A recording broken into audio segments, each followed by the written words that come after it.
for the players.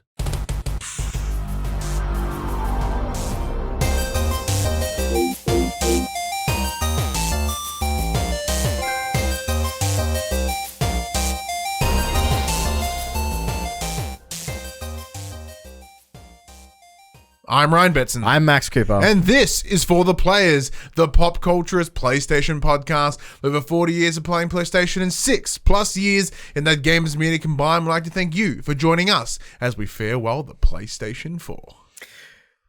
This conversation happens every Monday morning at 8 a.m. on podcast services, including Spotify, and 9 a.m. on those YouTubes. If you'd like to take part in future conversations about the next generation, please check out our socials. Facebook, Discord, Instagram, Twitter, all our links are below me right now. If you want to join those next-gen conversations as they happen, head over to twitch.tv/thepopculturist where you can watch us record this show live. Get in the chat and become part of the show. It's exciting times, man. Yeah, get in the chat. Complain that we don't start on time. Get in the chat and be like Dash and be like, you said you'd start at 4. It's 4:09. Like, no, we're going to start yet. It's 4:11 now. We still haven't even done the show yet. If you want to support the show, you can. Tell your friends, tell your family about this PlayStation pod. Go to if you listen to us on podcast services like iTunes or Spotify, be sure to give us a 5-star rating and a written review. If you happen to be watching us on YouTube, like, comment, subscribe. I will endeavor to answer to every single comment. There's going to be a lot of videos coming up, especially with PS5 and riding days away. So I have a lot of things planned. Whether they happen or not, I don't know. But the idea is they could be there, so maybe you should subscribe for that. If you want to support us financially, you can. Patreon.com/thepopculturist, as well as our merchandise store, popculturist.com/shop, where you can buy shirts and other assorted shit with our logos on it. What a spiel. It is a good spiel. Max, this is where it's getting crazy. Like, as of recording right now, it's 5 days away. Yes. As of the day this goes live, 3 days away. I'm excited. Yeah, me too. I went and paid off mine in full as of... For PS5, of course. As of yesterday. Yeah. Traded in my old PS4. Couple of controllers, couple of games. Got $580. Not bad. So that, covered the majority of my costs.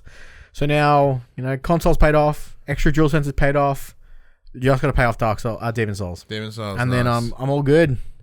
Yeah, I think I paid mine off a week and a bit ago. I just kind of got it across the line because I bought it from the one closest to work in town. So now we have 2 sites. So I paid for the one closest in town because I'm like, there's a higher chance I will be at this site. Okay. Turns out in the last 8 weeks, whatever, I'm at the other site more often now. I'm like, God damn, you son of a bitch. So I had to knowing that I wouldn't be at that site between like when I paid it off and launch, I was like, well, I want to have it clean before I go in. I want to be able to go there on launch morning and be like, hi. And they just hand it to me and I leave. Where are you picking yours up from? Geelong. Ah. So I'm going more Ponds. And as I left yesterday, he's like, hey, man, you've paid for yours. We're not open till 9, but we're here at 8 if you want to just come in and wave. And I'll just through the door. Oh, well, I got told the Geelong's at 8, like regardless. So okay. Sick. I don't have a coffee beforehand. I was going to say if you wanted to catch up for breakfast, but I'm not coming into Geelong. Well, I got to come home. I got to come back. Be like, the boxes can kiss, and then we. No, I'm going straight home. Yeah. I'm going straight home to play Demon Souls. Yeah, I did consider One Ponds, but at the time, Geelong seemed like it made more sense. Turns out it wasn't. I mean, weren't you taking time off anyway? I am taking 2 days off. That's very true. I'm taking a week and a half off. How's your week been, man? Yeah, not too bad. Yeah. Not too bad. No, just working. Just getting everything ready because I have a feeling that my boss is working for me. So I'm just going to make sure everything's schmick when I leave. So you can't be like... Yeah, pretty much. Yeah. What about you? Not much. I have a birthday. Oh, that's right. Yeah, I turned 31 yesterday at time of recording. That was Friday. That's pretty cool. Being 31's fun. I take it my invite got lost in the mail. I didn't do anything. Sure, we're not allowed to, I guess. Yeah, no, we didn't really do anything. We went to my in-laws. We had a big Chinese feast, which was awesome. Ooh, Chinese.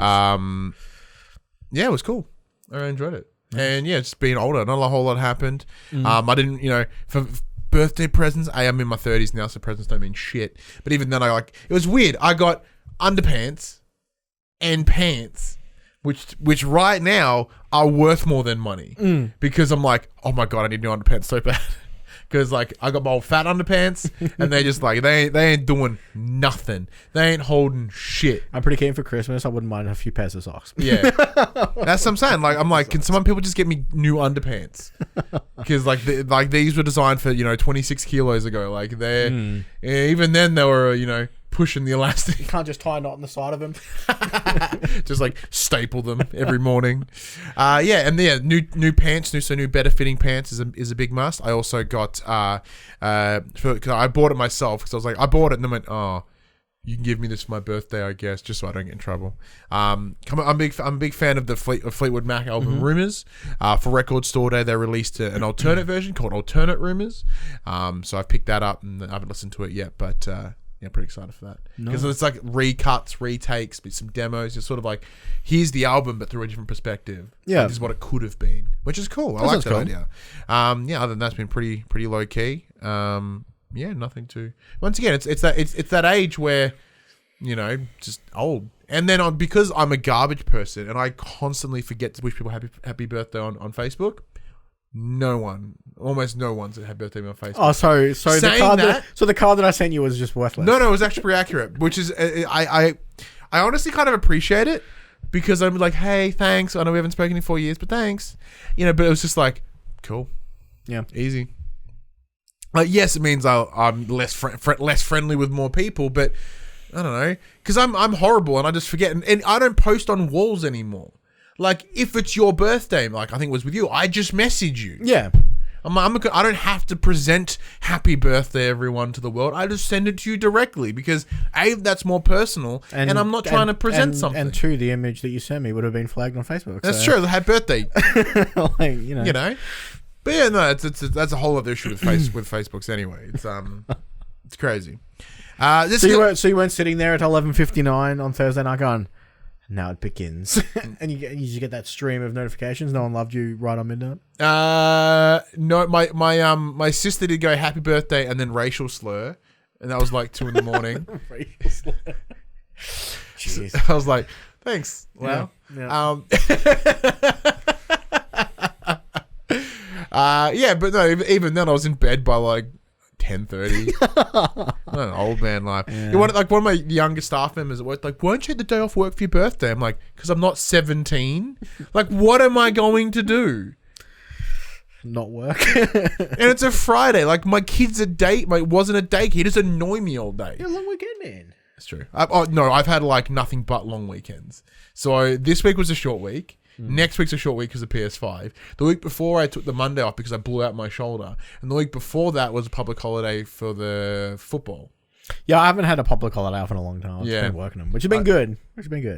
Anyway, let's chat about things that we have been playing. Now, we will mention this off the bat. We can't get into it right now. However, we have both been playing Assassin's Creed Valhalla. So the team over at Ubisoft Australia did provide us the code for that. We've been playing it for a little bit.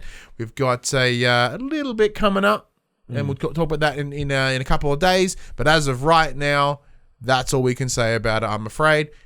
That's it. What else have you been playing? The other Ubisoft title that were kind enough to provide us a copy of, I've been playing Watch Dogs. Yeah. How are you now? So I think you've put more into it than I have, I think. Probably. I'm about 7-8 hours deep now.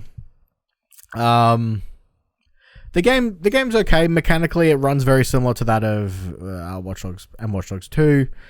I'm just struggling to find, because you played as a character in Watch Dogs 1 and 2, you personified the protagonist of those games. Yeah.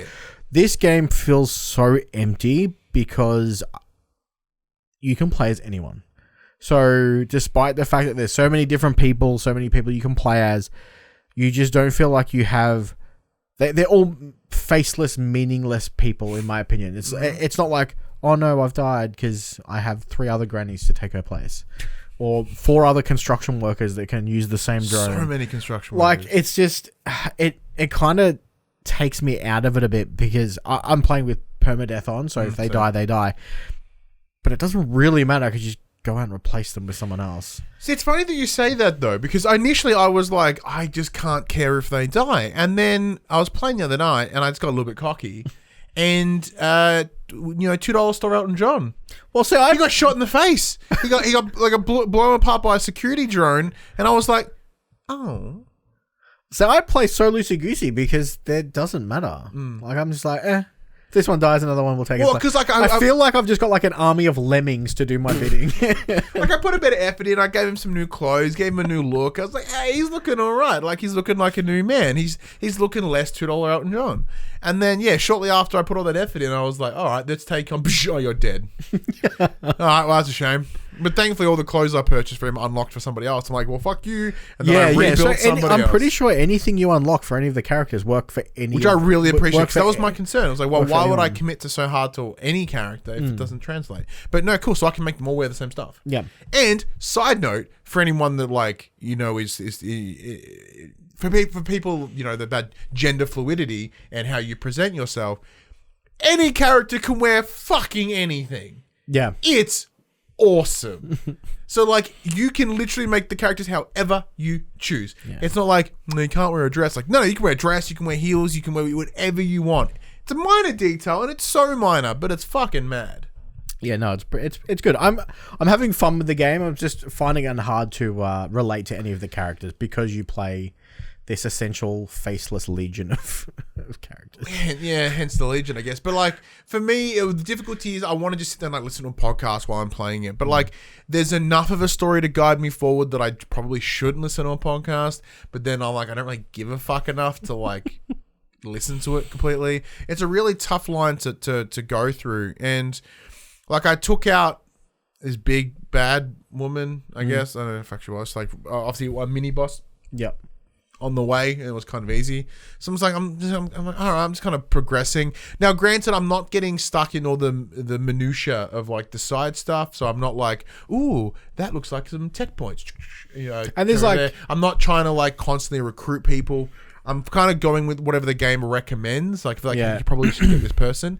Because I had a feeling if I got a little bit too deep in the selecting people, it would actually be of a detriment to me and I'd enjoy the game less. Now, granted, there was one mission where I essentially had to go to like this refugee camp, and I met this guy and he's like, hey man, you should do this. I'm like, cool. And the conversation ended, and then I was like, I'm going to recruit you. And he's like, oh, are you with DedSec? Like, I just spoke to you about it. Yeah, the recruitment missions seem kind of whack. Like, they're very disproportionate to what the character itself is. A little bit, Like I don't know if they're all the same, but I know the first construction worker that I got, she's like, I work for the mob and now I owe them a bunch of money. Can you like clear my debt and I'll come work for DedSec. So you like go and hack away all her debt to the mob, and then she joins you. She's like, oh, thanks, man. The other issue that I'm facing is that like there is a lot of repetition here. Like, every mission structure feels the same. Go to place, stealth place, hack something, hack it without even going in the building, leave. Yeah, drones are really OP. I haven't seen anything other than that. Like, I've not seen any slight variant in that mission. Like, I understand, like, if you break any game down to its core, there are, like, all missions are very similar. But here it's just, like, because the action, you do get in the action if you make a mistake, with your hacking thing. Oh, it's super hard to get rid of the police if you get the police on you. Because they've got their own drones, and they hunt you mercilessly. And stuff as well, which is brutal. But yeah, so, like, even then, so you go there and you kind of hide and kind of fuck with drones, whatever. You're like, done. All right, thanks, man. And like, it doesn't feel like there isn't that. I'm not seeing a sense of completion. I don't know whether it's because I like a different game. Like, I mean, for a while I was just driving around a scissor lift and just like jumping up onto the roof of the buildings, and then hacking, and then just getting back in my scissor lift and then driving away. Yeah, it's I had higher expectations, but I think that's me also forgetting what a Watch Dogs game is. Yeah. Like, I do think none of this is new. Like, this is all stock standard Watch Dogs 1, 2, and now 3 stuff. So here I am being like, why is it doing this? It's because it was there before. It's like, oh, I can make the cars, like, I can control the cars. That's like, so fun.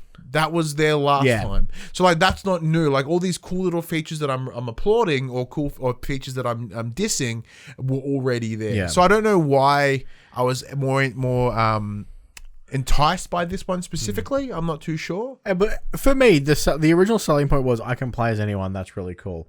And then I've realized that can also be its biggest detriment to the game, is that because you can play anyone, no one really matters. I've got to add this into the quick bits of the news, so I'll bring it up here while we're talking about Watch Dogs. Did you see that their algorithm for creating NPCs got them into a little bit of hot water this week? How so? So when you scan an NPC in the world, tells you their occupation, gives them a little blurb about who they are, what they do, what they're doing, and then it tells you their skills.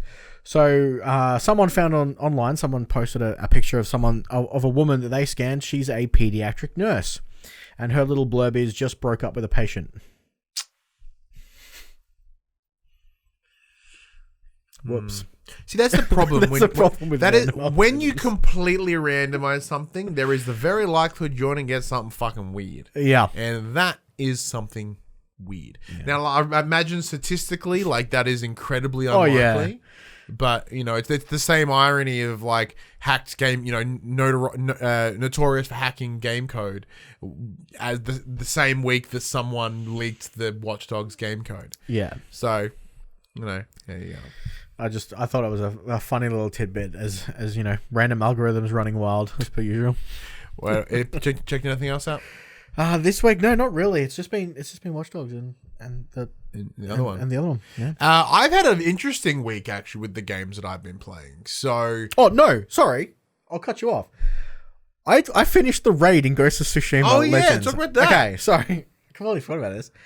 It's intense. Yeah. So we did it over, there's 3 parts. You have to complete one before you get the other ones. We did it over 3 nights.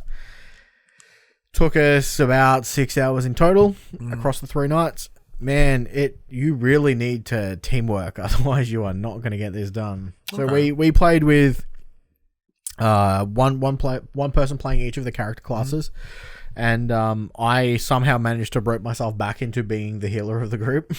Which is fine. You say that, but like the healer is the most integral. You never respected as a healer, but you are the most important. Well, it's funny, and not to toot my own horn, but we actually finished the last part of the raid purely because I was the healer. See? We had the boss at one shot. A friend of the show, Cass, was in there fighting the last boss, and he goes down. There's no way to get into that room to revive him. If anyone dies, it's a wipe. As a healer, my ultimate ability is I can revive anyone no matter where they are. Doesn't matter. I managed to get the revive on him with 1 second to spare, and then he manages to kill the boss. We finish it. Oh, it was like, it was so good. I literally had no special bar full, so I think it's resolve in Legends. I'm like, no one touch anything. I just run around, threw bombs at everything, trying to get my resolve up, and literally as it ticked to 1 second remaining, I managed to get the revive on him. Because we were in there for like an hour and a half. Jesus. It would have been brutal, but it is so much fun. I cannot believe that it is a free update for that game. It adds so much content, and then the game realized that I was the most valuable player, and it gave me 4 pieces of legendary gear and gave no one else any.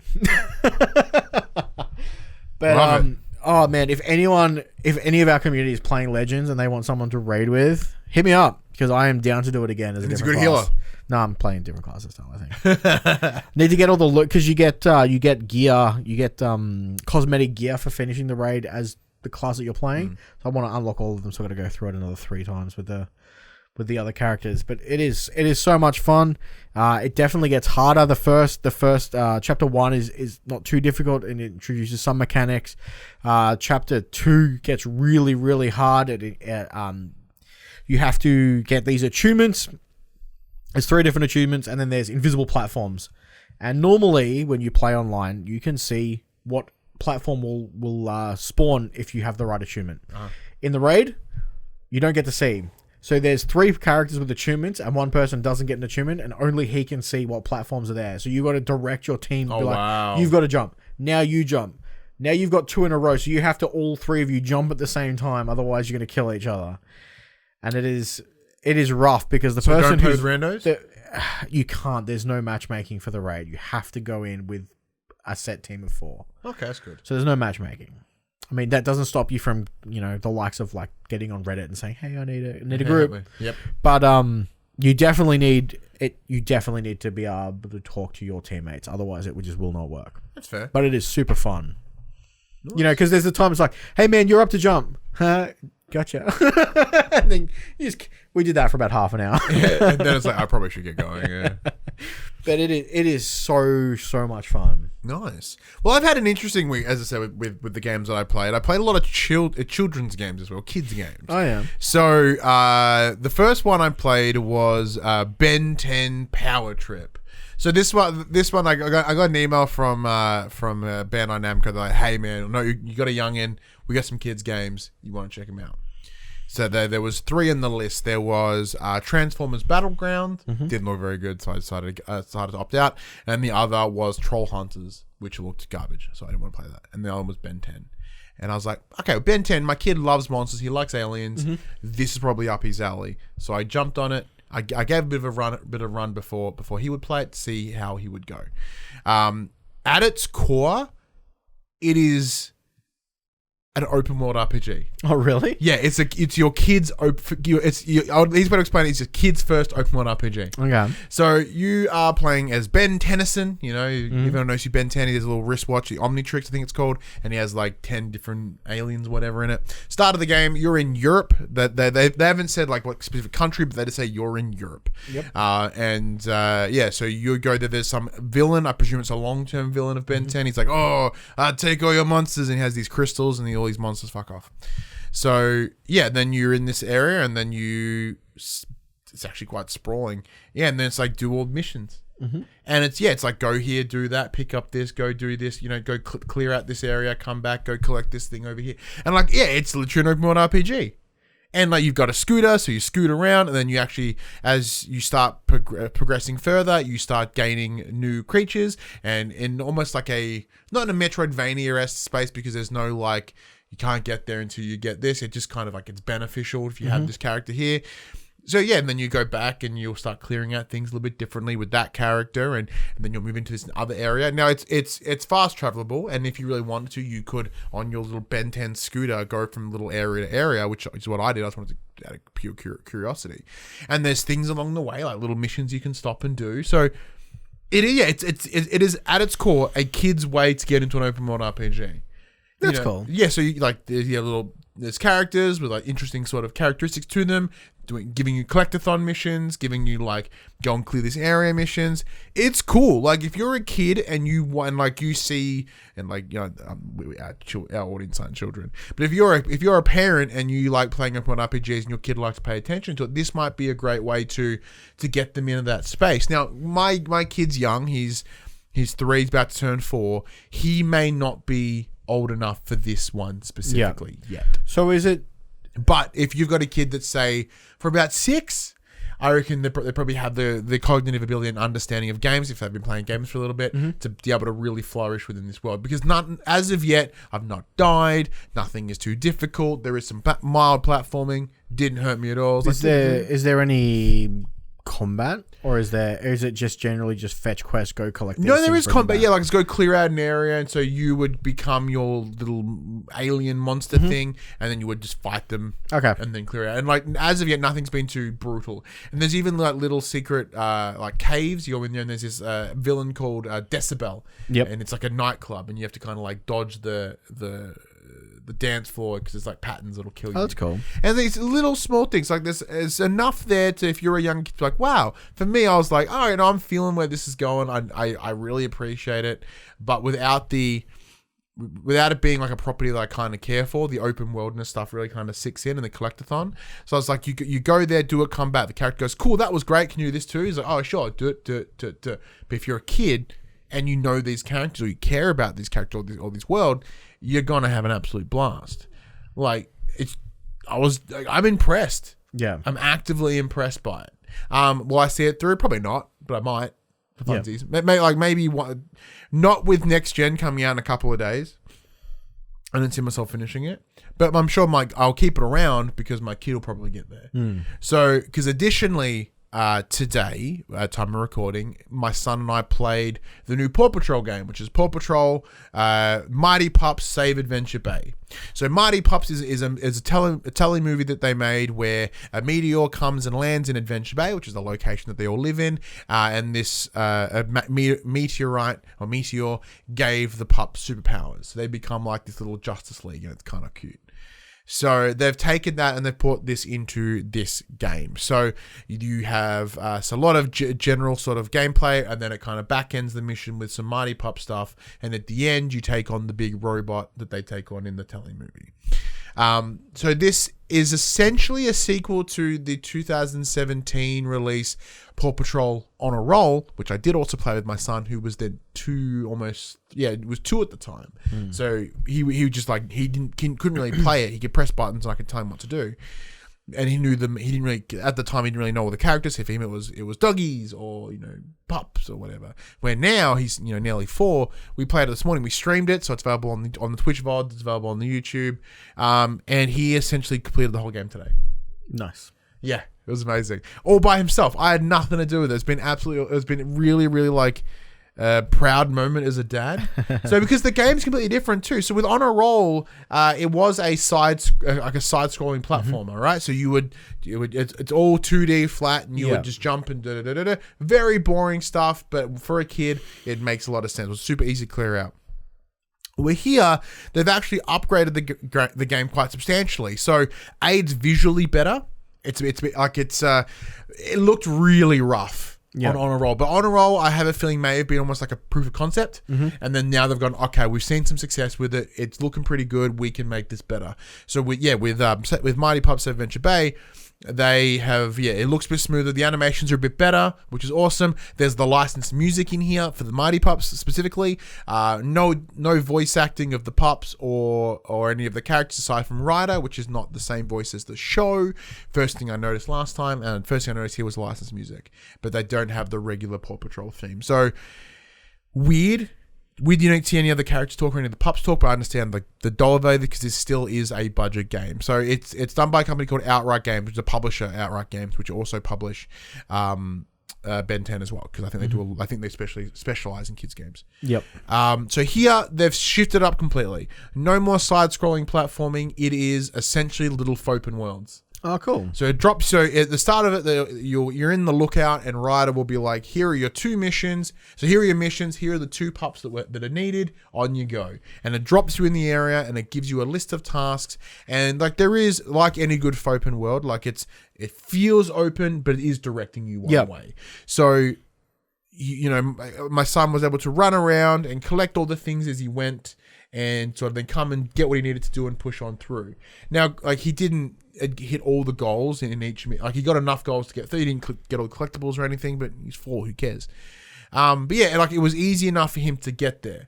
Now, previously in On a Roll, in terms of the base systems, it was jump and move left. Like there was and then occasionally move right. It was like very easy. And then you would get to an area where it would be like, there are 3 options for what you can do. One of them is correct. Press the corresponding face button and you got it. That's it. He nailed that, of course, back in the day. Now they've stepped it up. So rather than just being like, press the face button, it's now you're learning combos. So you're learning, push left on the thumbstick and spam X. Spin the dual stick in a clockwise or anti-clockwise direction, or it's swap characters with this button. And to his credit, it took him no time at all to pick it up. That's so good. Like it's simplified enough to be really kid friendly, which is ideal in a kid's title. But there are some leaps here that are noticeable. Like if he hadn't played the previous one, I don't think would have hit this one as well. So I'm not saying that you didn't need to play the first Paw Patrol game to understand the second one, but it's a great progression game. Yeah. Like, so now he could take those skills that he's gained here and bring it into another game that might be a little bit harder. There might be a reliance on, more direction-based combos or sort of more multi-button presses. Yeah. And I can't be more happy with that. Like, because that's one of the biggest hurdles that I have. Like, not a big hurdle, but when I think about me as a parent and my son, is that, you know, I didn't start playing games until I was like 7 because I didn't really have access to them, and nor were they really that prevalent, you know, until the PS1 came out for me specifically. Like, I had Super Nintendo and stuff, but I didn't really get into it to the PS1. My kid is lucky. He's been playing games have been surrounded his life because the nature of what we do here, and just it's what I love. So he's been playing since he could pick up a controller. Yeah. So I really am happy to see that, like, because what I find, at least from my understanding of games, it's either so kid friendly, it's like so kiddie that it's embarrassing. It's like mobile phone games, or it's teen and up. There are very few games that hit that middle bracket.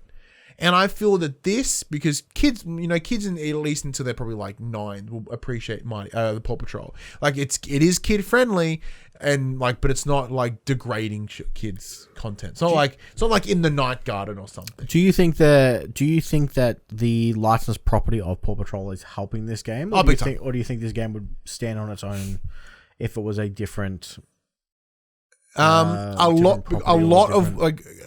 of what's in this game is based around the characters. Yeah, because they obviously all have their own little like specialties and powers with the Mighty Pups. Yeah, so it's certainly something that, like, it doesn't feel like they've just slapped a skin on it. Okay, like the decisions that they've made and how they implement certain mechanics are wrapped in what those characters can do, which I really appreciate. Yeah, cool. Because once again, that's the other problem with kids games, right? It feels like they just slap a brand on something and it's like same generic as shit. That was kind of more my question. Like, is it just no? So thankfully it isn't that. Like, it does. The first one was a little bit of that. But they've taken that to the next level here, and they've really kind of put it together. Makes you go, okay, this isn't just that. So on top of that, you have the main missions. There are less missions than there were in On a Roll, but they are expanded because of that open world nature. And they're sort of, previously on a Roll, there was just 1 step, 2 step, level done. Now it's like 3 steps plus some side stuff, whatever. And now they also have mini games as well, so that they're bringing in more of the Paw Patrol world. So you've got like Pop Up Boogie, which is this video game they play in the game.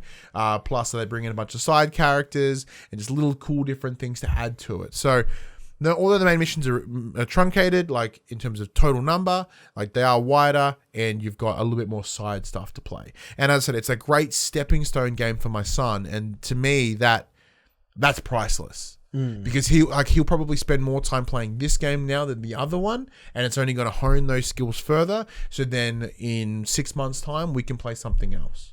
Who knows? So in 6 months' time, I might be able to play Ben 10. So he's going to be. Oh, I was going to say he's going to be ready for Cyberpunk when it releases.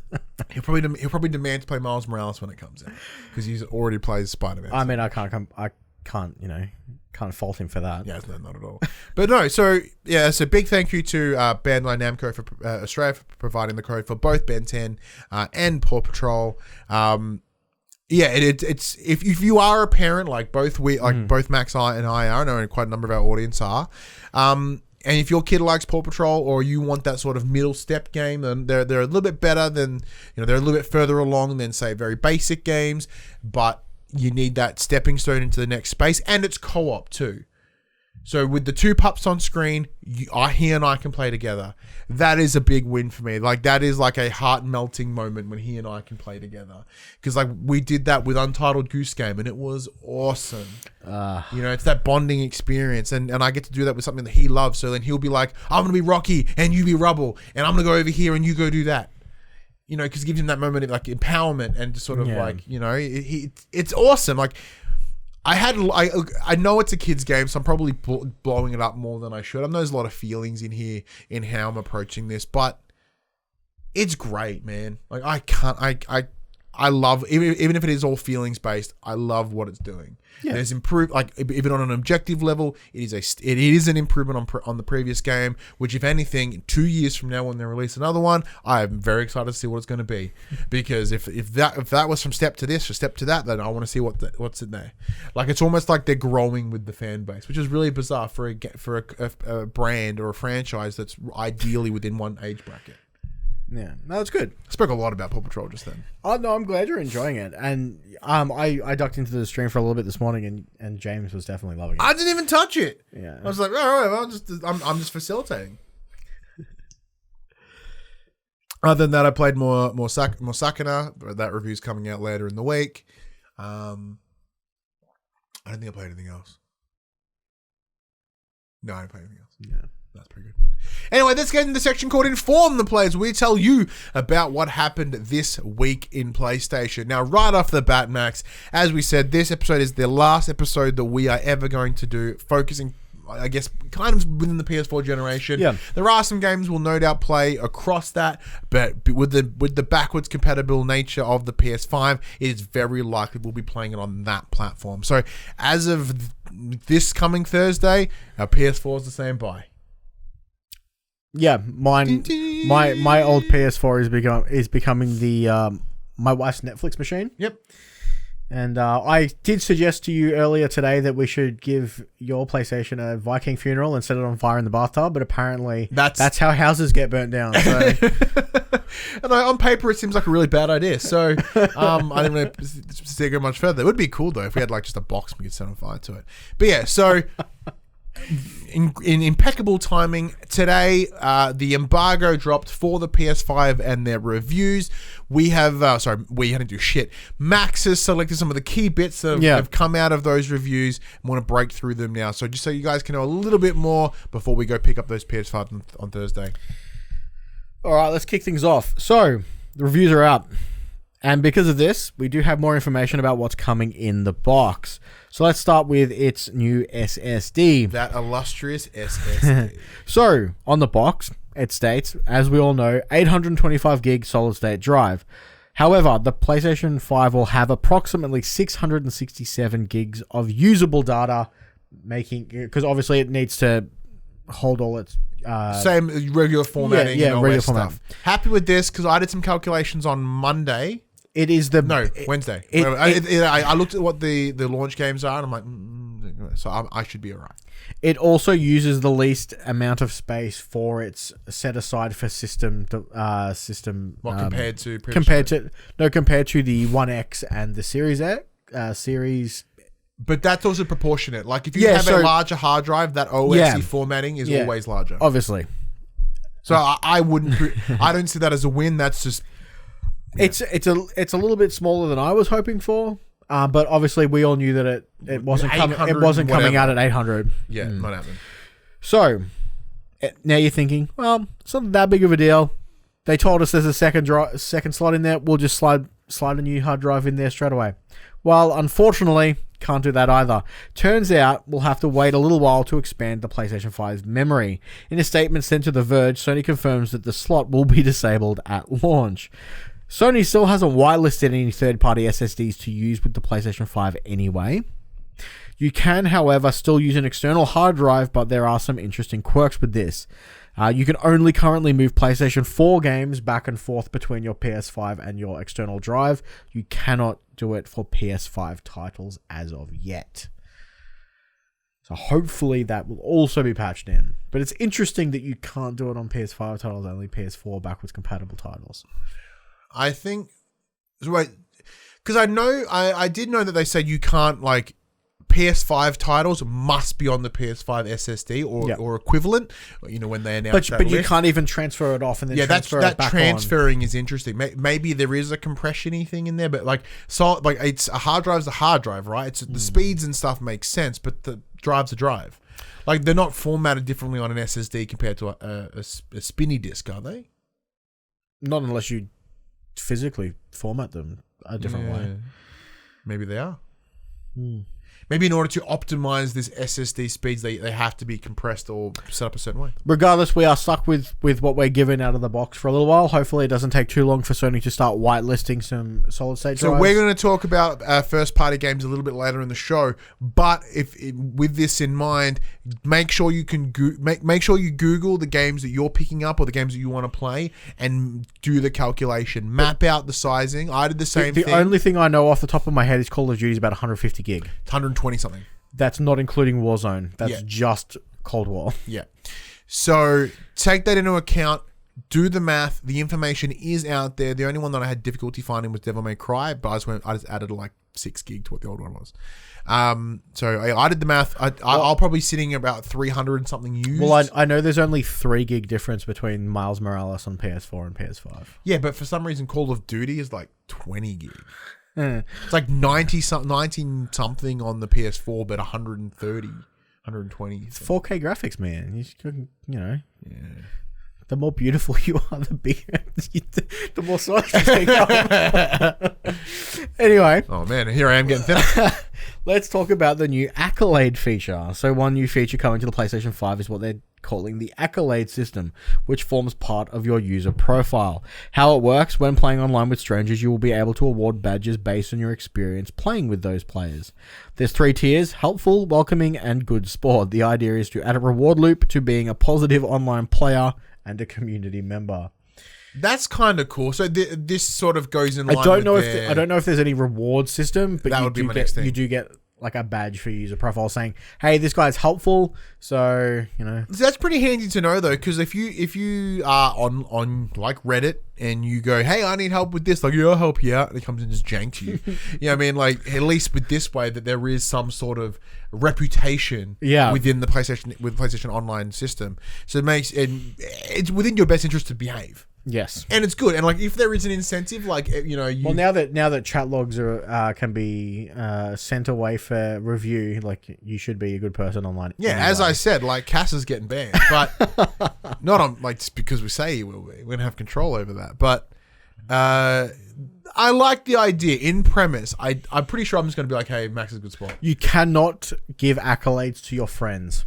Oh, what? Only for strangers. That's cool. It's good because it means you can't inflate your own numbers by being like, "Hey, man." Yeah, but I don't play with anyone that I'm not friends with. Oh, well, guess I'm just gonna be. Guess you're not getting any badges. No, I'm not getting any badges. Oh. It's gameplay time, Ryan. Yeah. The PlayStation 5 adds a new feature that displays your overall playtime in both next-gen and PS4 titles. The data appears to be retroactive, so you'll be able to see the number of hours you have spent with titles through the years. Sony does appear to be pulling this data from its servers, so you may need to be connected to the PlayStation Network in order for your sessions to be logged. So this is cool, because the amount of times that we've had conversations on this show when I've reviewed something, they're like, I don't know, I'm pretty sure I played it for like X amount of hours. I don't know. Yeah, I have such a poor understanding of time that this is an incredibly handy I can't wait feature. to see how many thousands of hours I've spent playing Rocket League or Destiny or it's Witcher. good they implemented this, because I remember, was it the back of 2019, they had that they released that thing where they could collate your data and graphic your data, and they get that little infographic like, this is the game you played the most of, this is your first trophy, this is your latest trophy, da-da-da-da-da-da. So obviously they have all that information here, and I'm glad that they're putting that into the console itself.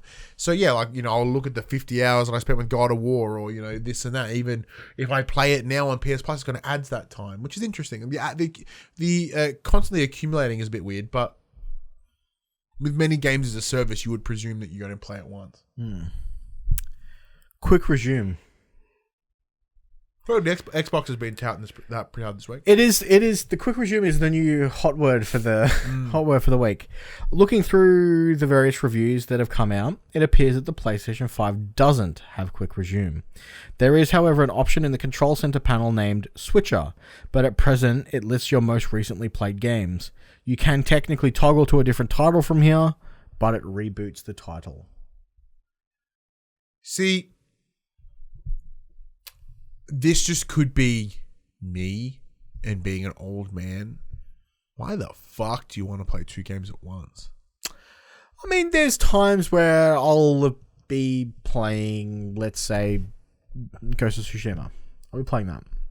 And then my friend gets on, he's like, "Hey man, let's play quick game Rocket League." Cool. I'll go play Rocket League. Knowing that I'll play a few games and then I'll want to go back to what I was playing. I mean, realistically, from what a lot of the reviews are, as Dash puts in the chat, it's a personified player's dream. But with how fast games are going to load anyway, we're probably only looking at a couple of seconds to reboot our games anyway. Yeah, and we can't literally spawn right where we left off, but like, How precious are you on time that you need to save those like 5 seconds? See to me that seems pandering to this current generation short-term attention. Oh fuck, I'm an old man. Yeah. You know what I mean? Like that's what it's going to be. Fuck. But I mean, like that's how I see it. I look at that and I'm like, well, that? I'm like, what's the deal? But once again, this could be something that I'm not looking at it the right way. It's interesting. Do you how do I want to? Because once again, similar to how you're saying, like once again, this could, as I said, my perspective could be backwards here. So being old, yeah, I had a feeling that may be the case because I'm looking at this going, because I play one game and then like I don't tend to chop and change too often, just because I have a poor attention span, but my attention span's garbage in the way that I'm like, I'm done, I'll leave. But see, when I change games, it's all right. I'm booting up. I'll be back in a bit. I'm gonna go get a coffee, or I'm gonna go get a drink, or I'll go make a sandwich or something. And then by the time I'm back, I'm ready to go. If it's instantly loading, like there goes my coffee time. Yeah, but once again, like the selling point of this next generation on paper is that it's going to be fast. So why do you like need to do that? Like, granted, a game like Grand Theft Auto, which I'm sure you'll talk about shortly. Yeah, I have the number. Like the boot time on that game is bum. Yeah. So there would be that benefit, but from the data that's come out, that's not going to. Well, be the thing is, all the data that's come out, none of them are PS5 titles. They're all backwards compatible PS4 titles. So we don't know how fast the new games are going to load. Yes. It's just, I guess it's just because I don't. Yeah, I think it's because I don't play a lot of multiplayer stuff. If I played my multiplayer stuff, I have a feeling. Once again, my understanding for this coming because it's not for me. Yeah.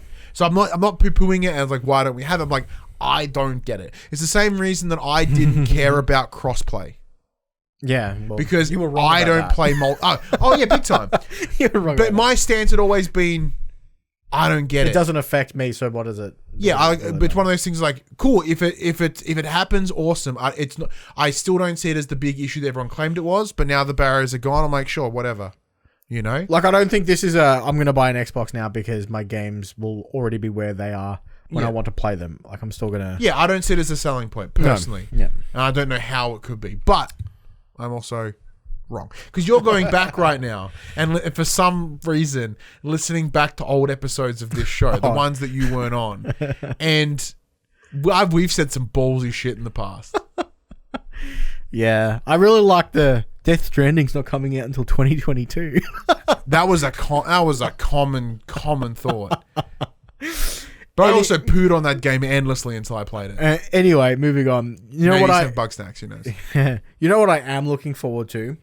Preferred settings presets. Go on.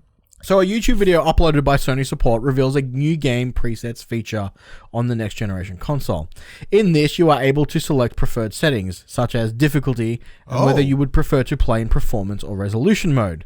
There also appears to be settings for first-person views and third-person views, which I assume will allow you to toggle between inverted controllers. That's mad. There is also a subtitle setting. However, the individual games will have to be programmed to read your system settings. But if Sony is able to encourage developers to use this feature, it could be an awesome quality of life addition to the console. That's you can have mad. everything preset up. You're like, I want to play on the most difficult. I want my subtitles on. I want to play with inverted controllers. And the game will read your system memory and be like, this is how he likes it. This is how we're going to do it. And it just automatically or if you sets those remap up. Controls, if you like, so if you play the first person's a different way, that's genius. I mean, you can remap controls on the PlayStation 4 at the moment, anyway. Yeah. But this is kind of interesting. It allows you to kind of skip that initial preamble of please select your games that we've played recently where it kicks off and there's like 5 screens of picking how you play. The accessibility options have become increasingly better in games and integrated lately. in general, which Yes. which is awesome. Yes. And like there is that hurdle at the start. It's like, you know, I don't need that. I need that. Yeah. Da. And if you can put that in now, like on a system level, and the game goes, "Hey, this person's colorblind. Can you put on the colorblind mode?" Yeah. Like you don't have to worry. Like it's there. And like once again, like that's incredibly like in terms of I feel even with the quick resume there, I just kind of shat on it. what they're trying to do is they're trying to be more respectful with your time. Yeah. I think because as a whole, time is the value here. You know, previously people had nothing but time, but now with everything demanding your attention, whether it be Netflix, social media, people, like there's all these different things that take up your time. So here, if you can save this small cumulative amount of time, ideally that's more time for you to spend on PlayStation. It's funny. I don't know if I've changed the setting or not, but when I boot up Watch Dogs Legion, for instance, when it gets to that initial start screen, it's like it literally yells at me and says, "Please press the cross button to continue." Oh no, it does it on it does it. Yeah, it's not on everything. I went into the options and turned it off. Okay, but it still does it. Like once the game starts and doesn't no longer dictates. Yeah, but it does constantly every time. And the last bit of information is on resolution outputs. So we know it does 1080p. We know it does 4K. I personally wanted to know if it did 1440p. Does it do that middle ground? According to an IGN Italy report, it suggests that it will not support 1440p. A translation of the article states that the website's editorial staff learned, quote, directly from Sony that the system will not support 2K. So this means in the idea of like when you go into your display settings, you know, they've got the 4 options. It doesn't mean the games won't hit 1440p. It just means your console cannot put out only a 1440p image. So in the same way that you have 1080p TVs and 4K TVs, you can't use this. If you plug this into a 1440p monitor, you will only get 1080p as a resolution. Like it won't hit 1440. Now, this is a tough one. Kind of shit that's not in there, but what is the like? Obviously, there's a reason. If it's a situation of statistics, they're like 87% of our players made up play on TVs.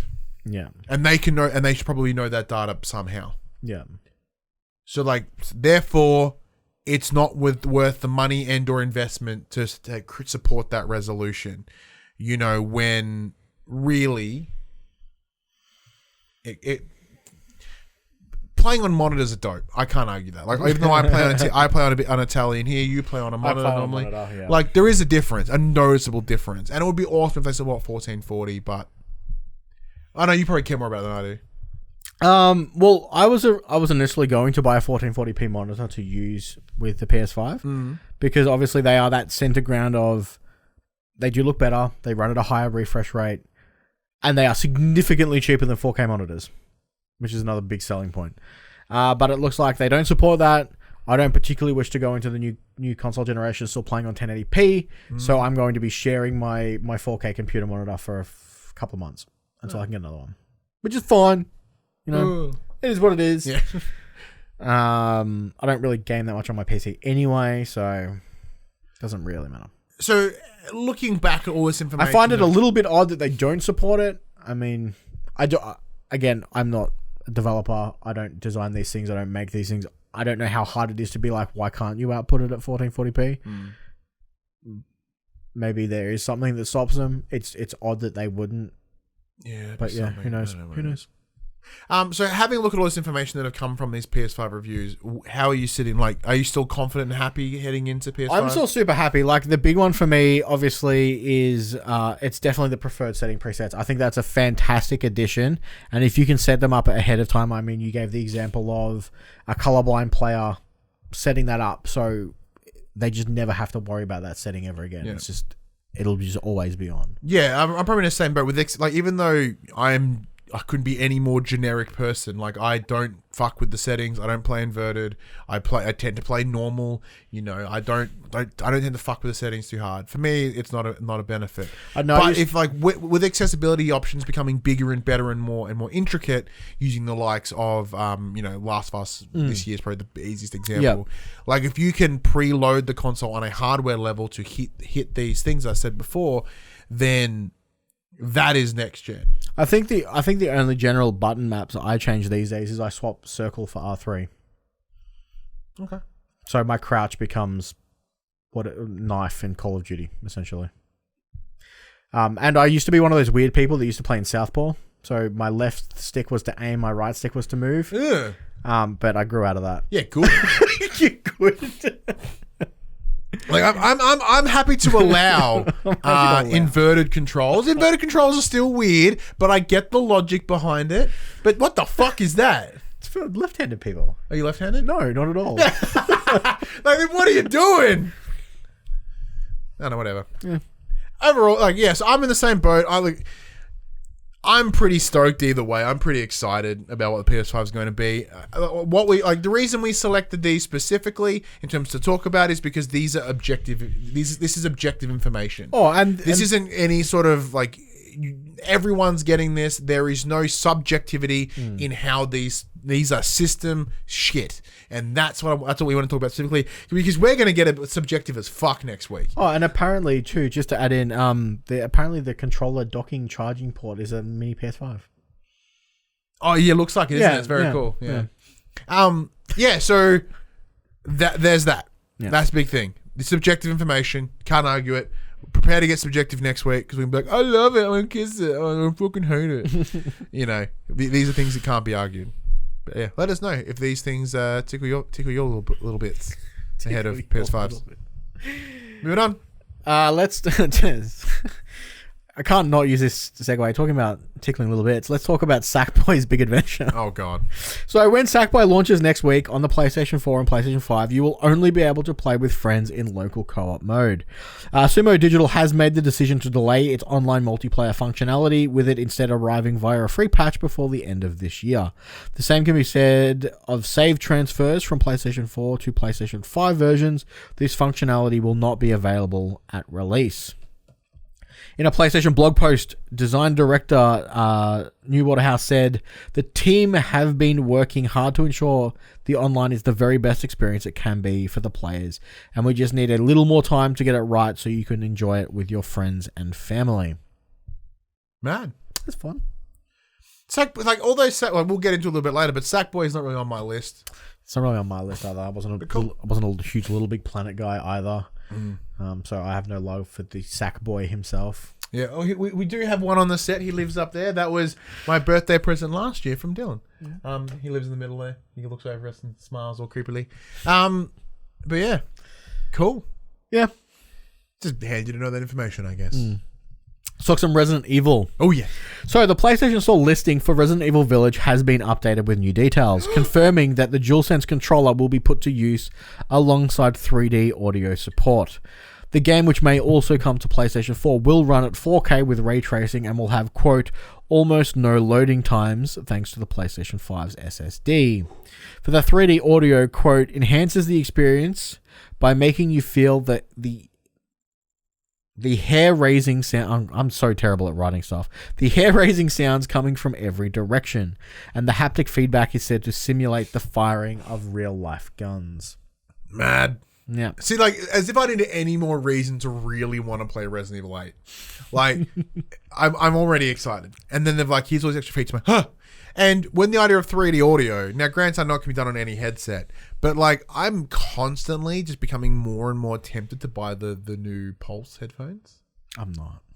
Only because that was specifically designed for it. That's exactly the reason why. I'm like... It would be worth testing them. I think if I could review them, that'd be mad. But. Getting a pair would be interesting to see the comparison. I'm still waiting. I have an Astro A50 headset. I'm still waiting to buy this stupid pass-through thing.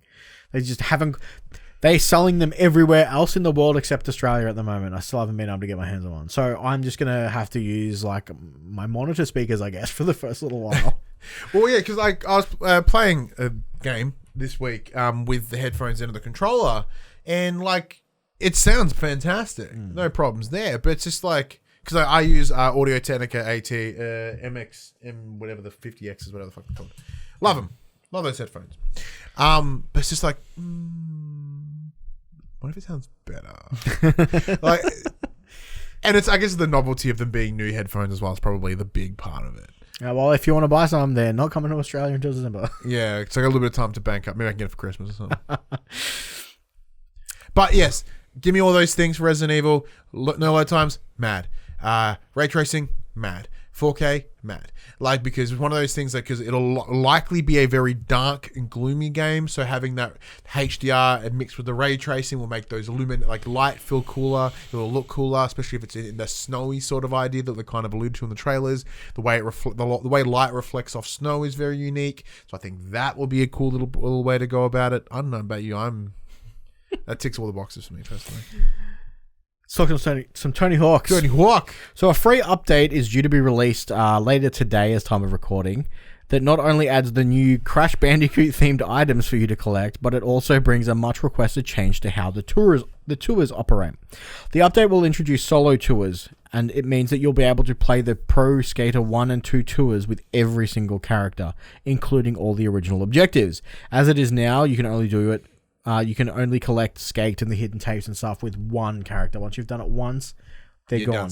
Now, with this new update, it re-puts them back in. So when you play your next playthrough, because obviously you still have to play all those levels, you've got to get all the scores with all the characters, you can at least go and collect Skate and do other things at the same time, which is awesome. It was one of the reasons why I stopped doing it after like the 7th run through. Yeah. Kind of got a little bit old. So that's awesome. The update also brings the Birdman pack to the game. This pack of 10 decks is only available to purchase for a limited of time. But all profits earned from this pack will go towards the Skate Park Project, an organization aiming to, quote, create public skate parks in underserved communities. There are also 100 new challenges to push your skills to, and developer Vicarious Visions has tuned them to provide more cash and more XP than previous challenges. Do what I did. Which is awesome. Let your kid play it. He's not very good at it. He just because you get X amount of like $25 or whatever just for finishing the level, even if you don't do anything. He just plays it. 2 minutes, intervals, bang, bang, bang, bang, bang, bang. I'm rich as shit in that game. Really? I can buy all the things because my child grounded it out for me. Did all the grinding. Shut up, Facebook. No, I'm trying to pull up the messages that I sent you earlier with the load times. So I was going to add them in here. Oh, cool. But they'll be there. They better be there. Click on the message. Yeah, I'm scrolling. I'm scrolling the wrong way. That's why it's not working. Okay, I should probably. Just go over here. Click that message button. Hi, everyone. So one thing that they've done this week as well is that they've, using the PS5, they have looked at some load times for some PS4 titles and sort of to see where they sit comparatively. With the idea of this SSD, how does it work on old games? Yeah. So they kicked things off first with Days Gone. So from a cold boot to the main menu, on the PS4 Pro, it takes 182 seconds. About a minute and a half? No, 2.5 minutes. 3 minutes. 3 minutes. 3 minutes. Jesus. The cold boot to main menu on PlayStation 5, 42 seconds. See, as I said, I have no understanding of time. That's so much better.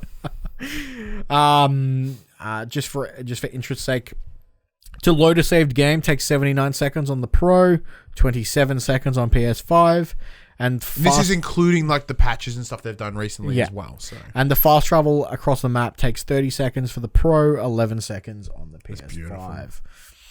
That's why I never fast traveled in that game. It just wasn't worth it. Really good. Last of Us Part 2. Cold boot to main menu, 82 seconds for PS4 Pro, 37 seconds on PS5. So there are significant significant increases. God of War, 45 seconds for Pro, 30 seconds for PS5. Cold boot, yeah. Bloodborne? Bloodborne doesn't have a huge gap anymore now that Bloodborne's kind of gotten fixed. So it's 48 seconds boot, 25 for PS5. That's still halving it. So it's halving it, but they also did a respawn after death. So 16 seconds on the PS4 to 14 seconds on the PS5. 2 seconds. So not a major difference. Not a huge difference. And the last one they did with the least difference is Ghost of Tsushima. Oh, so you got GTA 5 on there as well, yeah? Yeah, I do have GTA 5. I'll go back to that. For a cold boot to the main menu, PS4 Pro, 44 seconds. PS5, 43 seconds. Yeah, so it looks as if that, so as we discussed last week, that compression system that they're using is already in place here. We're now seeing it in these other first-party titles. As a result, they are booting and looking better. I mean, the smallest in terms of speed. The smallest gap is if you fast travel in Ghost of Tsushima, it takes 7.03 seconds on a PS4 Pro. It takes 6.87 seconds on a PS5. Almost, inconsequential, really. So the big one here is, and this opens a lot more questions around some factors of it, is GTA 5. Now, many people will probably jump on GTA 5, play it online. Day of, makes sense. So the cold boot to a single player launch for GTA 5, 175 seconds for PS4 Pro, 50 seconds on PS5. That's a big difference. But single player though. Yes, but loading straight to GTA Online, 96 seconds on PS4 Pro, 95 seconds on PS5. So obviously, it's a server issue. Yeah. So one thing that when hard drive read. A quick resume would be incredibly helpful there. That is a game that I would, because like a lot of conversations, you're like, hey, to play some GTA. Okay, so it's interesting though, because would a quick resume keep you connected to the servers? Because in GTA Online, if you're inactive, you get kicked.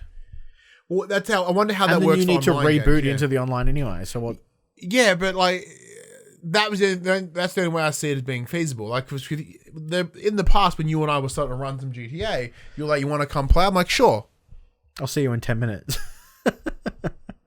Yeah, I mean, like, it would take so long for you to get in. It kind of, the motivation to play is almost lost. Where here, I guess this is showing that it's a GTA end. So when they bring out the PS5 version of the game, ideally that change comes with it. We'll have to wait and see. There is one thing I want to add here. I don't know, this is a PlayStation show, but I was watching a GIF earlier this week of The Witcher 3 on the Series X. The game loads so fast during fast travel, the game bugs out because the world renders in before it can hit a load screen. So you can see everything, and then you just pop into place instantaneously. It's really jarring. Well, did they do that with the Tsushima as well? Yeah, maybe. Like they actually artificially extended the load times a little bit just because they need it to not shit the bed. Yeah. So, yeah, I thought that was hilarious that the whole game like dies because it loads too quickly.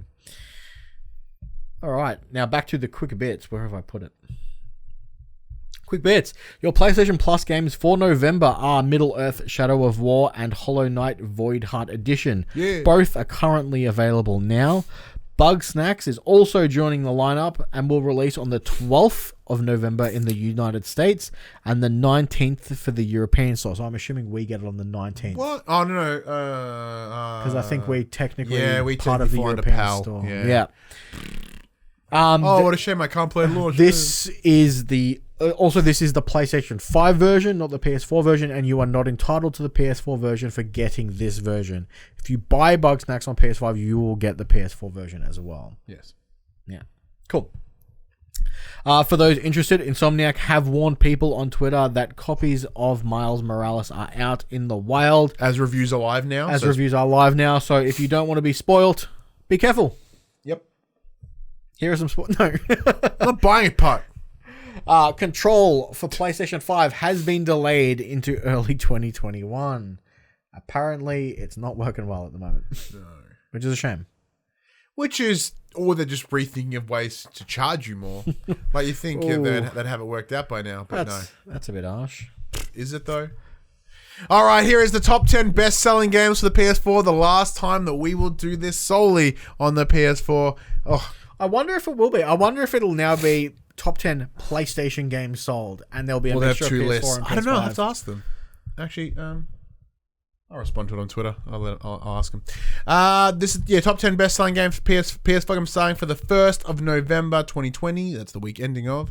Number 10, Madden 21. Number 9, NBA 2K21. Number 8, Star Wars Squadrons. Have you gone back to Squadrons yet? No, not yet. Goddamn, playing VA, bastard. Number 7, Tony Hawk's Pro Skater 1 and 2. Number 6, GTA 5. Number 5, Ghost of Tsushima. Number 4, Crash Bandicoot.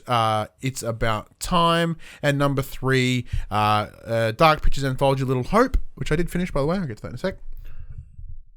Number 2, FIFA 21, and number 1, Watch Dogs Legion. So yeah, update from last week. We discussed Dark Pictures Anthology Little Hope. Did finish it, got the credits. Game is fantastic.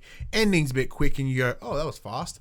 But other than that, really enjoyed it. That's what I've heard. I haven't been able to go back yet. I started my playthrough with my wife. We're playing the multiplayer version, and she got her wisdom teeth out this week. And my kid's a bit of a butt lately at night, and it's really hard to find time to game. Yeah, it goes so hard, and it's so well, and it's so good. And then at the end, you go, oh, okay, all right, cool. I ended up having 2 people die. No. Yes. No. Yes. 2 of them. One, I made a mistake and I was like, shit. The other one felt completely out of my... wasn't a choice of mine.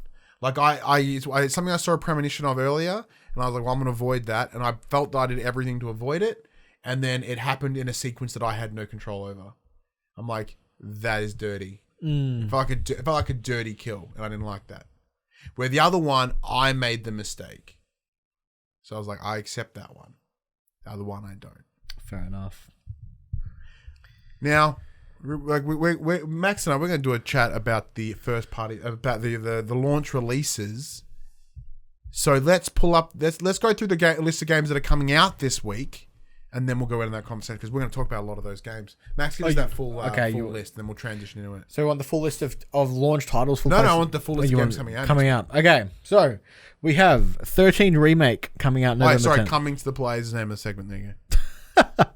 We have 13 Remake coming November 10th. We have Destiny 2 Beyond Light expansion releasing November 10th.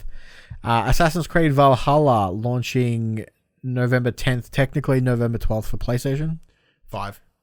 Yes, it comes out on PS4 on the 10th, doesn't it? Yep. We have The Falconeer. No, we don't. Never mind. That's Xbox in it. And PC, yep.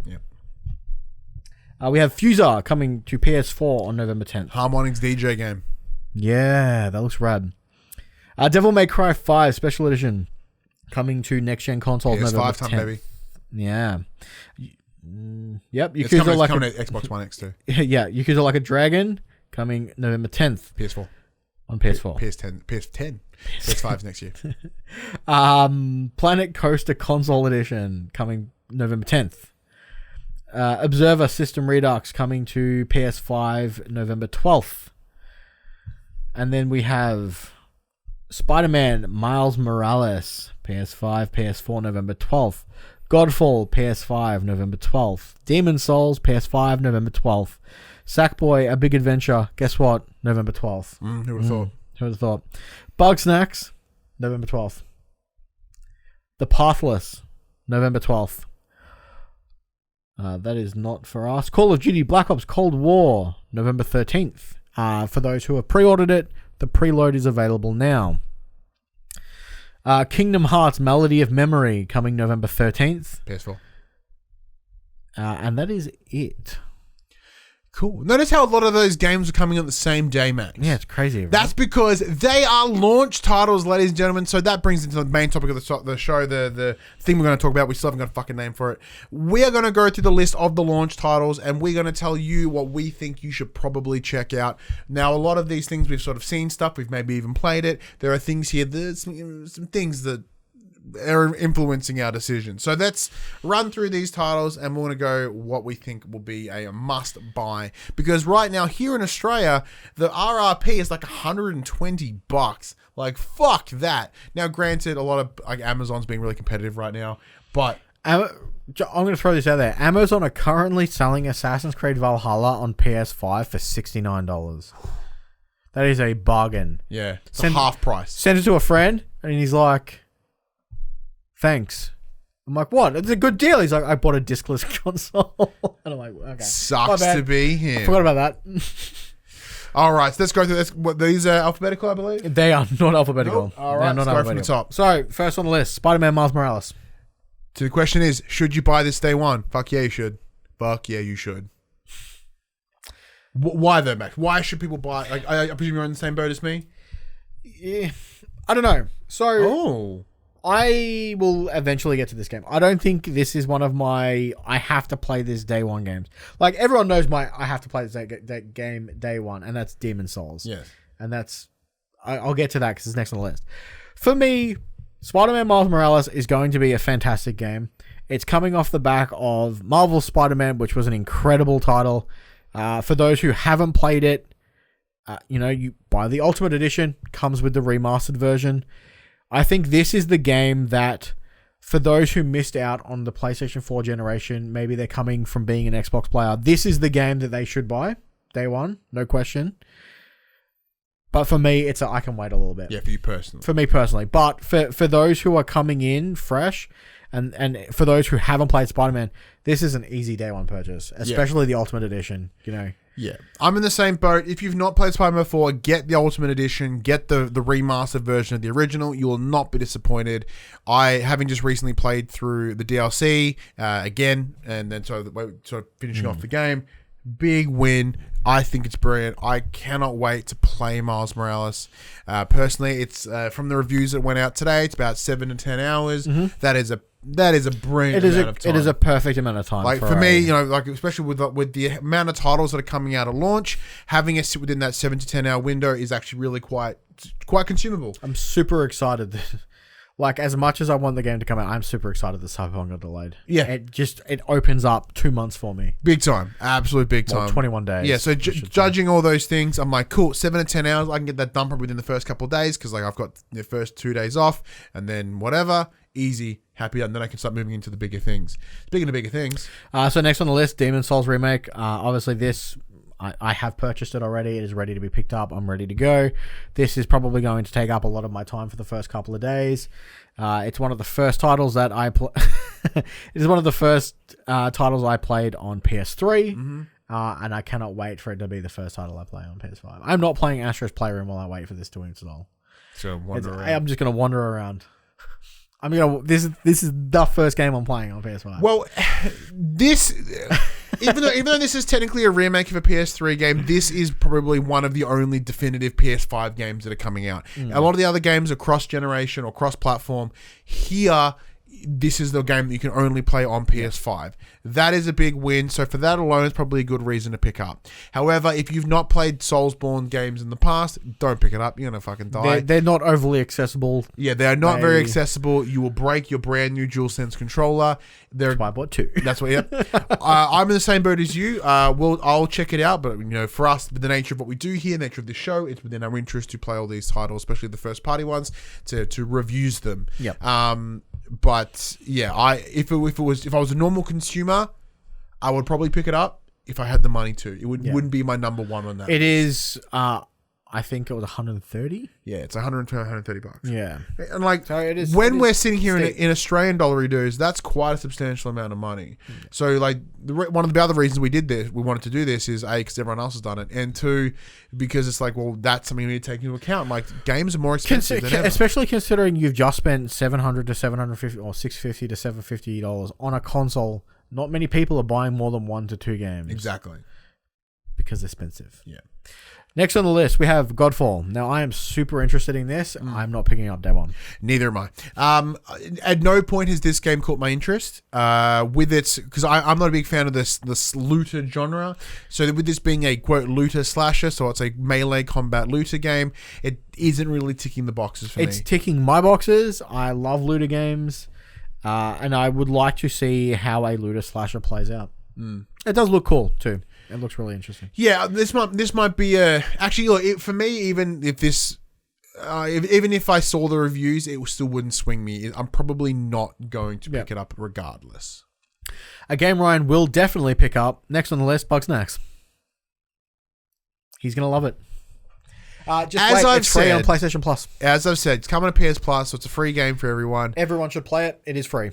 Just because it's free. There is no reason to not check it out. I will play it, and as I said last week, and I'm willing to admit if I'm wrong. If this game's great, which I don't think it will be, I think at best it'll be good. I have a feeling it's going to be like a 7. Everyone It's funny you say, you're like, I think it's going to be a 7, and you're telling the guy who gave Last of Us Part 2 a 7. Yeah. Yeah, but you're numbers are so dumb. Well, yeah, so it's like a 6. It's like a 6 or 7, you know? Can't wait to give it a 2. That's how I see it. The game will be all bloat in terms of hype, but it will be I hope it has this. I have a look at it, and I predict that it will be a repetitive, simple game, and not in a fun way. I hope it has like this really eerie, dark undertone, and it just like flips it. Yeah, if the complete what they're showing is very different, and then they're like, it's this really moody and broody game. It's all about this undercurrent. I'm like, all right, that has me interested. But when it's like, I know what the song is. I don't fucking care. But it's like, none of this seems appealing to me. But I'll give it a bell for the benefit of what I do. I'll give it a go. Next up, we have Sackboy, A Big Adventure. As we discussed before, not really on the cards for me. Maybe a little bit down the line because I want to play it with my son. Yep. You know, as we talked at length earlier about Paw Patrol and how it's that next step game, potentially this could be that next step game again because it's pretty simple. It's just platforming, but in a 3D space. I'm happy to give to that to be his next step, and that'll come in time. Yeah, I'm the same. I'm not really. Sackboy doesn't really do it for me. Yeah.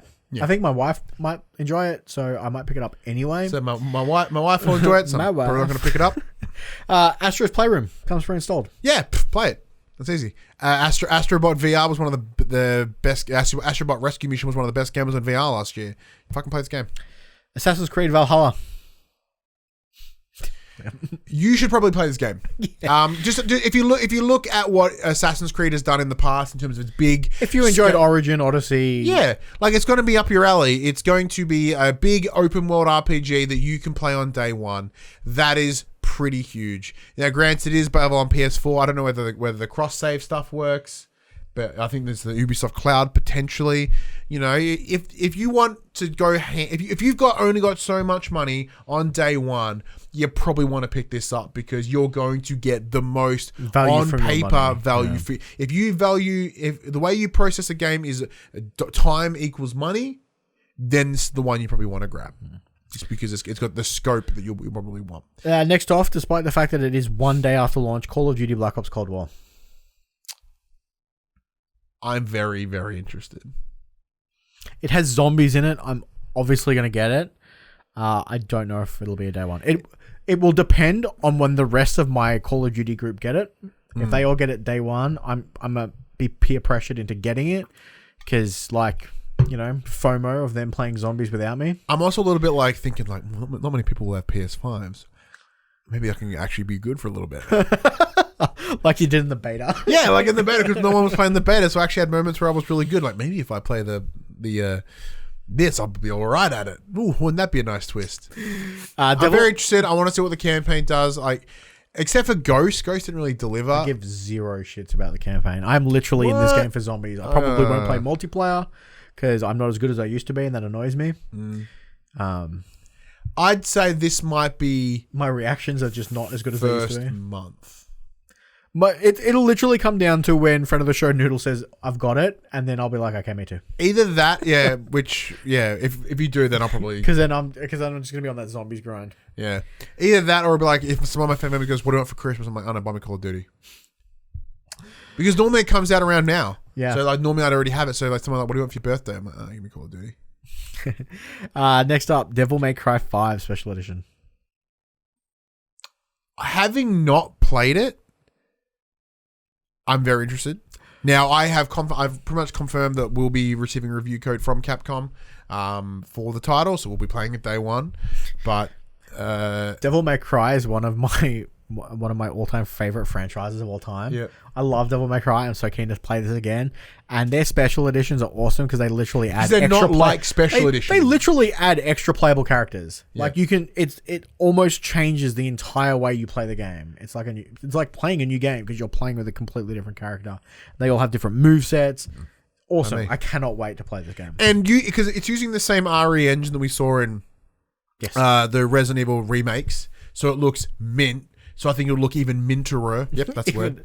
Even more mintish. Mintish on the PS5. Like, I think it'll look fantastic. So if you want maybe a good sort of, hack and slash action game to really sort of kick in, like if that's your genre of choice and you want something that looks good, and it's also running at a higher frame rate, because like with a game that's like super like fast and squishy and like fast and intense.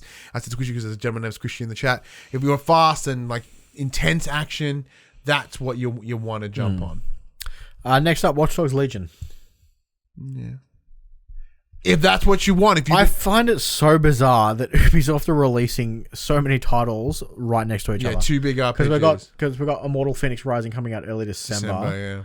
Like, and they all look like they are big open games. I think it comes down to because Valhalla and Watch Dogs are hitting two very different role-playing games. Yeah, I agree. Role-playing game players, and it depends on what you're looking for and what you like is where you're going to hang Do you out. want to spend your time in a modern city versus Norse? Yeah. You know, it's up to you. Mental blank there. Yeah, I don't know. It's up to you. If you enjoyed it, yeah, cool. For many, I'd imagine it's not a day one, but that's all right. Dirt 5. If you like car racing, it's going to be like car racing or racing games always have the advantage of because they are not as grand or as open. They showcase They their tend graphics to look well. amazing. Now, this game, if Dirt 5 is available now, I believe it's already out. I think so. So presumably it's going to get an update. Sure. See, with no GT for like the while, maybe not. Why not? Next on the list is Fortnite. What? How old are you? You 12? Cool, get it. Sorry. Observer System Redux. I think this is the Yeah, it's a redo of Observer. I never finished Observer. Yeah. Might be good to go back to. The Pathless. That looks bad. So That's that free running arrow. Yeah, it's that game, sort of like endless runner, free running thing. We use the bow and arrow to like launch yourself. I think it might be a good little indie title to sort of, as you go between these bigger titles, I think the Pathless might be that little palette cleanser. I stumble all over my words. A little palette cleanser between those bigger titles. NBA 2K21. A lot of people like that game. Probably play it. If you're going to buy it, you probably know. Yeah. I'd tell you. Man-Eater. Nah, shark game. I don't think people should rush to get that. Having never played it, not really on my list. Borderlands 3. It's big. It's a big game. Yeah, big update too. So I believe they're adding the 4th skill tree for each character. I mean, like if you want a game that's large in scope, it's got plenty of lootability, replayability. Like there's a good window of time that you're going to get at Borderlands 3 if you haven't already played it.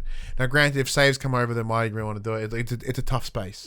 But if you want to like loot a shooter, and that's how the genre. If you look at this list so far, they're hitting a lot of different demos, and I think it all comes down to what genre you like.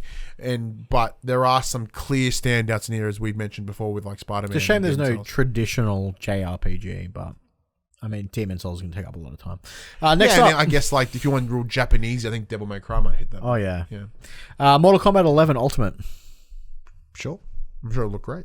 I'm sure it'll look fantastic. Actually, that had some bizarre upgrade paths too. Oh yeah, like super bizarre. And Rambo's in it. Overcooked, all you can eat. Fuck yes. Because if you're like, man, you bought 2 DualSense controllers, you want to do something with the other one, sure. Overcooked is mad. So this is essentially Overcooked 1 and 2 in one bundle. And then lastly, Planet Coaster. Nah. If you're into those simmy games, I guess it could be fun. Yeah. There you go. Well, there you go. So in short, get Spider-Man, get Demon Souls, probably get Valhalla.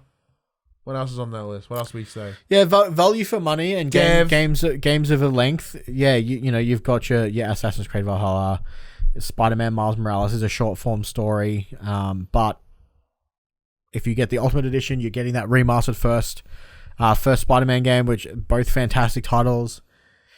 Devil May Cry if you want something to show off that's going to be flashy and look really good in 4K at a high frame rate.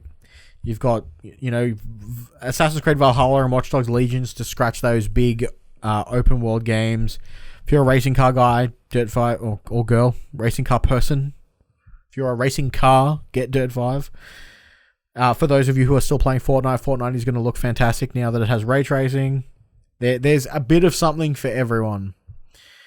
But I guess don't blow your load too quickly. Yes, I'm just playing up a photo. So I as I said, I did the math. So I looked at the games that I'm likely going to play within the first week. So my list is as follows: Demon Souls. Yep. Because of the what we do, I have requests some review copies for individual things. So Demon Souls is on my list. Spider-Man Miles Morales, Devil May Cry 5, Call of Duty Black Ops, Watch Dogs Legion, and Assassin's Creed Valhalla. Means Cold War, not Black Ops. Black Ops Cold War, yeah, whatever. Yep. I have the full, that's what's going to be on my console. So does it all fit? Yes. So I did the math. So Demon's Souls is 66 gig. Spider-Man Miles Morales without the Spoods part, 57. Devil May Cry 5, around 35, 40. Call of Duty Black Ops Cold War 133. Watch Dogs Legions presumably is 34 because the actual next gen patch isn't until a little bit later. Assassin's Creed Valhalla is about 50 gig according to Google's. So that leaves me with a total of 375, with leaving me a total space of 292. That's all right. So if I wanted to put something else on there, take some 4K screenshots, record some videos, and that bitch is full. Then that's full. Yeah. All right, ladies and gentlemen, thank you so much for joining us on this episode of For the Players. As I said, this is the last episode that we are going to do ahead of the PS5. When we be back here, there will be a PS5 sitting right here. I hope there's not, because it'll take up way too much space. Well, at least initially, and then I'll hike it over and we'll move it out of the way. But keep an eye out here on the Twitch, on the YouTubes, or the podcast services, because it's about to go nuts with the PS5 stuff. We'll have unboxings, we'll have reviews and impressions. We've got a bunch of things lined up. As we said, big thank you, to all our the partners that we deal with. They're happy to provide us review codes, so we will have a good spread of games to play and release. Like hopefully we're looking at jumping on Destiny 2 as well, so we're able to see how that goes on the PS5. It's good times, man. It's exciting times. Like when we started this show nearly 180 episodes ago, we were deep into the PS4. So it's cool to be able to do that transition, Yeah, definitely. It's very, very exciting stuff. All right. Send it home, Max. This PlayStation conversation happens every Monday morning at 8 a.m. on podcast services, including Spotify, and 9 a.m. on those YouTubes. If you'd like to join us in our next generation conversations, please check out our socials. Facebook, Instagram, Twitter, Discord. All our links in the description below. If you want to join the conversation as it happens, head over to twitch.tv/thepopcultures, where you can watch us record this show live, where you can get in the chat and threaten to fight Max, just like Puck did. What do you fight you about, Maneater? Maybe. I think he's referring to the person before him. Yeah. Okay, that makes more sense. I don't think Puck wants to fight me. I was like, oh, Jesus Christ, Puck. I was like, coming up from the US just to punch Max. Join the chat. It's actually a good fun. We do a little bit of pre-show, a bit of post-show. It's good fun. If you want to support the show, you can. Tell your friends, tell your family about this PlayStation pod. Now's the best time to get involved, man. Right on the next gen. If you want to send it out there, get on it.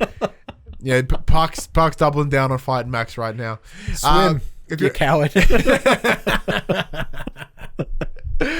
If you're listening to us on podcast services like Apple Podcasts or Spotify, be sure to give us a 5-star rating and a written review. If you're on the YouTubes, like the video, subscribe to the channel, and leave a comment. I endeavor to answer every single comment that we get.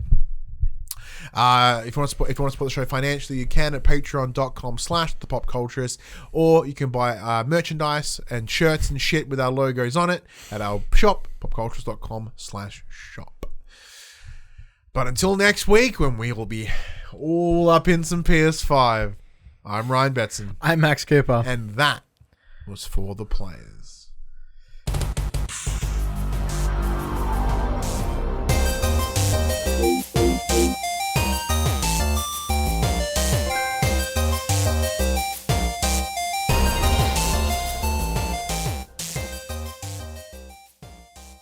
For the Players, the Pop Culturist PlayStation podcast is fan-supported at patreon.com/thepopculturist. And we'd like to thank our Patreon producers and our Patreon founders for their kindness, their support, and their generosity. Our Patreon founders: Alpha Ferret, Craig O'Flaherty, David Chataway, Jesse Stevenson, and Jacob Garner. And our Patreon producers: Damien Holdies, Lee Wintershoven, Sean Levitt, and Solomon Barak.